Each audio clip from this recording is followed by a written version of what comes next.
This is for the person who's beating themselves up for feeling lazy. Ben says, due to not having as much to do work-wise, I've become especially lazy over the past few months. How do I get past this? Nancy, maybe you can answer this one. Actually, I don't think laziness is all bad. I think we have to see the good in sometimes taking some time out.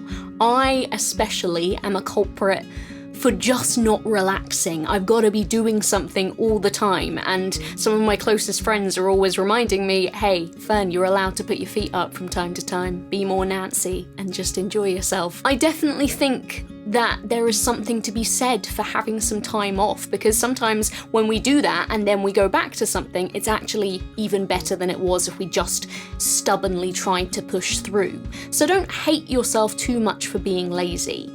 But what I would say about laziness is, at its core, it is mainly lack of interest. With whatever it is that you feel you should be doing when you're being lazy, I want you to ask yourself, what are you trying to achieve? Because I think it's easy when we don't actually know what we're doing to think, is this related to it? Or maybe that is, or maybe I should check out that video, or maybe I should read that article. And actually, then we realize that we've just been procrastinating the whole day, and it hasn't helped us in our quest to achieve whatever it is that we wanted to achieve, or do any of the work that we wanted to get done, because we weren't clear. We didn't have clarity on what it was that we actually wanted to get done and how we were going to do that. Another reason for laziness could be because we're avoiding something. It's something we don't actually want to do. And first and foremost, I guess, we have to look at what that thing is. Is that something that we can actually find a passion in? So when I used to go to my office job every day, I didn't exactly love doing that. It wasn't on my list of top dream jobs. But I remember I would think to myself, this is a time where I get to talk to people on the phone, and I get to communicate with people and help people. And that's what I've always wanted to really do. Now that I do my work with motivational speaking, that's at the heart of that work. So whenever people would call in, I'd think, right, I am going to be the best communicator, and I'm going to help that person in the best way I can, because that played on my passion. That played on something that I was actually interested in.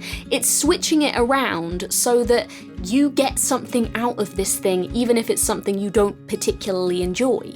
Can you set yourself a new challenge? Is there some kind of game you can play to make it more interesting? And I think if you're not sure about what it is that you want to be doing, a good thing is to start by helping other people. Speak to other people, have conversations with those people, get inspiration from those people.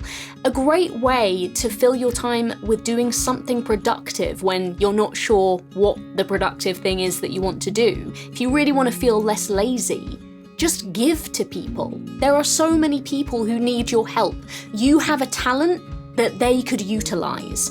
And in doing that, you might find the thing that you want to do. For me, the most important thing about this one is, if you are truly trying to avoid something so much, and the things that I've said here about finding the passion in it, making a challenge, helping someone through what you're doing, none of those apply to you, and you're telling yourself, well, I can't do any of those things. I think that's a defeatist attitude. And I think if it's something that you dislike that much and you can't find any pleasure in it, and it doesn't bring you or anyone else any joy or value that you can see in your own mind, that's when you need to ask yourself, why am I doing this? Is this the right thing for me to be doing? I think if you really want to get over laziness, the best combat for that is finding something that you are truly passionate about, that you really enjoy doing, so that you don't want to be lazy because you'd rather be doing that thing that is productive and also really enjoyable at the same time. I hope this video has helped you out and given you some ideas, and as always, if you have any questions, do leave them in the comments and I will look forward to speaking to you about them very soon.